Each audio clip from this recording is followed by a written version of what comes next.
irra jirtu hordoftoota chaanaalii maatii Astaa Yuutiyuub hundaafuu salaamtaa fi nageenyi keenya bakka jirtanitti isin dhaqqabu jechaa har'a viidiyoo gabaabaa tokko qabadhee isin dhiyaateetiin jira.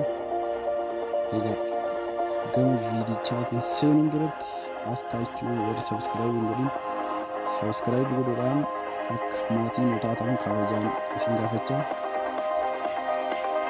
waan viidiyoo gabaabaa bareedaa tokkoon isiniif hojjedha. Viidiyoon keenyaas maal kan jedhu bilbiluma harka keenya jiru akkamiin akka kompiitaraatti fayyadamuu dandeenya kan jedhu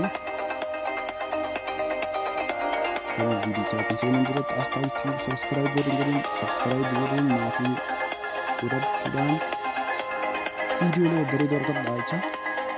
Egaa gama bilbila keenyaa seenuun Yuutiyuubii bilbilaa irratti akka kompiitaraatti fayyadamuu karaa salphaa ta'een dandeenya. Google Chrome qabaannaan Google Chrome irratti kilik godhuudhaan gama Yuutiyuubichaatti seentaa. Yoo Yuutiyuubiin akkanatti fuula isaarra hin jiraanne gama gubbaa kanarratti Yuutiyuub jettee barreessuudhaan gama gubbaarratti Yuutiyuub jettee barreessuudhaan siif dhufaa jechuudha. Amma dura waan inni irra hojjedhee jiruuf Yuutiyuub jee naa baafii Yuutiyuub jee erga akkamitti si dhufeen boodatti Yuutiyuub erga jee akkamitti si dhufeen boodatti maal gootaa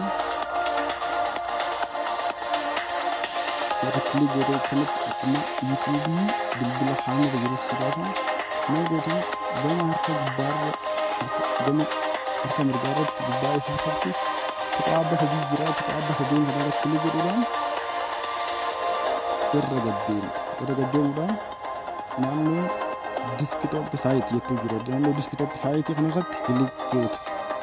Ganaa bifa kompiitaraa sii deebisaa jechuudha. Bifa kompiitaraa sii deebisa. Ammuma yeroo ati diskitoop saayit gootarraa eegalee bilbila keetirratti Yuutiyuub chaanaalii ittiin banattee hojjechaa jirtu akka nama kompiitara irratti ittiin hojjetutti si agarsiisa jechuudha. Akkanatti yeroo si agarsiisa. Waan isa kanaa egaa bilbila irrattii fi kompiitara irratti Yuutiyuub fayyadamuun qixa namatti hin mijatu. Yuutiyuub istuudiyoo barbaaddes akkuma kompiitara irratti gama harka mirgaa irratti iddoo piroofaayiliin kee jirtu jala tuquudhaan Yuutiyuub istuudiyoo mataa isaatii seentaa jechuudha. Wantoota adda addaa kan Yuutiyuub istuudiyoo jalatti hojjetaman achi jalaa argachuu dandeessa. Chaanaal daashboordii yoo kana jira ammas akkanatti gochuudhaan bifa ammayyaawaa bifa kompiitaraayii ta'een diskitoop saayitii rifaachuudhaan akkanatti fayyadamuu dandeessa jechuudha. Bilbiluma keetti fayyadamuudhaan Yuutiyuub chaanaaliin akka nama kompiitara irra fayyadamuu ni danda'ama. Wanni nama dhowwu takka hin jiru jechuudha. Kana viidiyoon keenya kanarraa warri nu daawwattan galatoomaa ni jiraadhaa.